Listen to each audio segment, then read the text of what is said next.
Bonjour à toutes, je suis Madeleine, créatrice du podcast Ménopause et compagnie. Une fois par mois, je vous retrouve pour vous parler de la ménopause et de plusieurs sujets qui lui sont liés, tels que les traitements hormonaux substitutifs et la mammographie. Je vous partage ce que j'ai appris au cours de mon parcours médical. En tant que femme ménopausée précocement, je me suis posé beaucoup de questions sur cette étape de ma vie et surtout sur le suivi médical dont j'ai bénéficié. Mon but est de vous rendre accessible de manière claire et concise les réponses que j'ai trouvées à mes interrogations pour faciliter la vie des femmes ménopausées. Une précision importante que je vous invite à garder en tête. Je ne suis pas médecin et les informations que je donne sur ce podcast ne remplacent pas un suivi médical effectué par un professionnel de santé.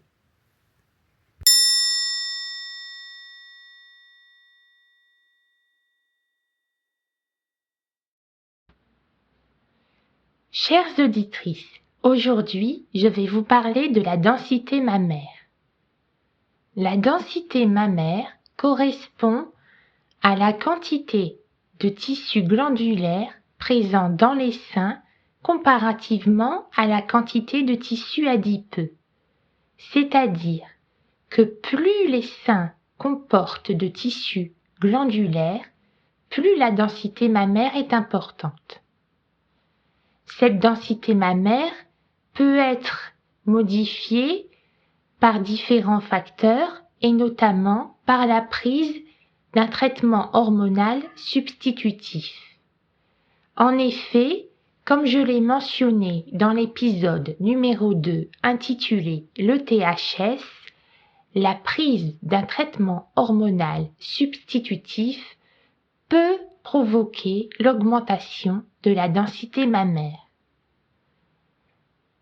La densité mammaire fait partie des informations qui sont mentionnées dans les comptes rendus de mammographie et d'échographie mammaire.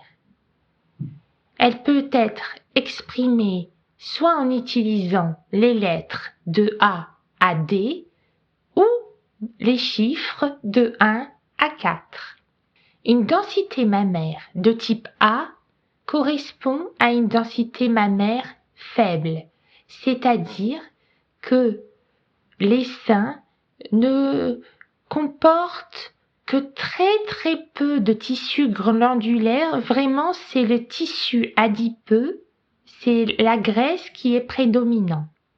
En revanche, une densité mammaire de type D correspond à une densité mammaire très importante, à la densité la plus élevée.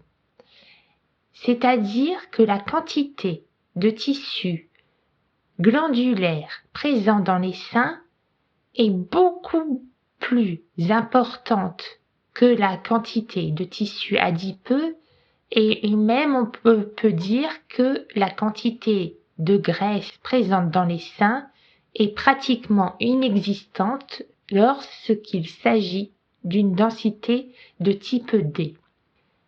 La densité mammaire peut être également exprimée avec des chiffres.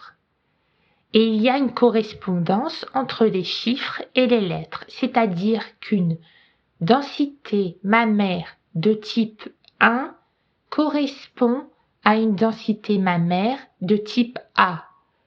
Une densité mammaire de type 2 correspond à une densité mammaire de type B.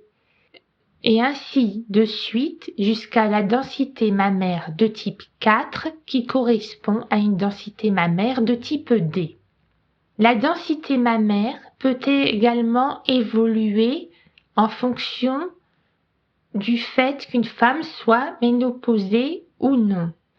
En effet, les femmes ménopausées ont une densité mammaire généralement plus faible que les femmes qui ne sont pas encore ménopausées.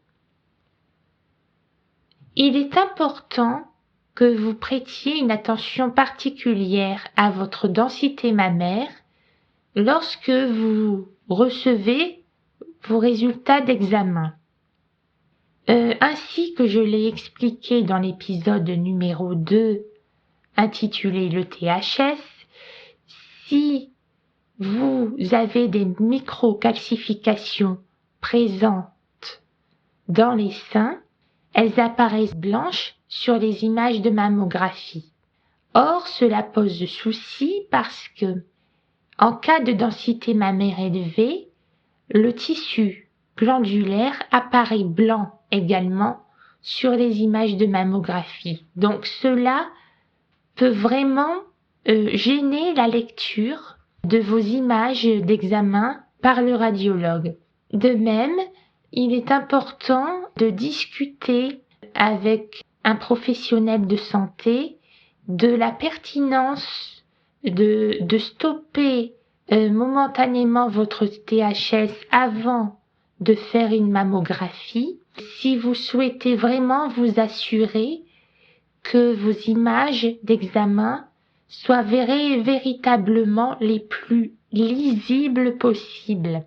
Il est également envisageable que l'on vous conseille de faire des examens complémentaires à votre mammographie en cas de densité mammaire très élevée. C'est un sujet dont je vous invite à discuter également avec un professionnel de santé.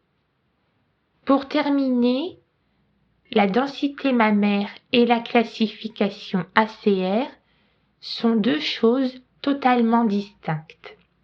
Comme je l'ai indiqué dans l'épisode numéro 3, intitulé La mammographie, partie 1, la classification ACR permet de donner une classification à vos seins suite à une mammographie ou une échographie mammaire en fonction des éventuelles anomalies bénignes ou suspectes qui auront pu être détectées au cours des examens médicaux. Je vous remercie pour votre écoute et je vous dis au mois prochain.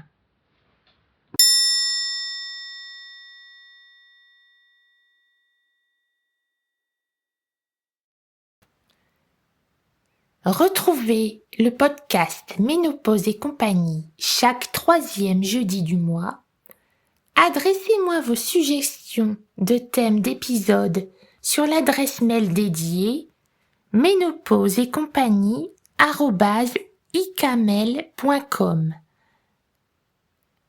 L'adresse s'orthographie de la manière suivante: Ménopause et compagnie, tout attaché et en minuscule, et icamel s'écrivant de la manière suivante: IKMAIL, également tout attaché et en minuscule. Je lirai toutes vos propositions et les traiterai les sujets les plus souvent proposés. Donnez une note au podcast si vous le voulez sur votre plateforme préférée. Partagez-le avec des personnes à qui vous pensez qu'il sera utile.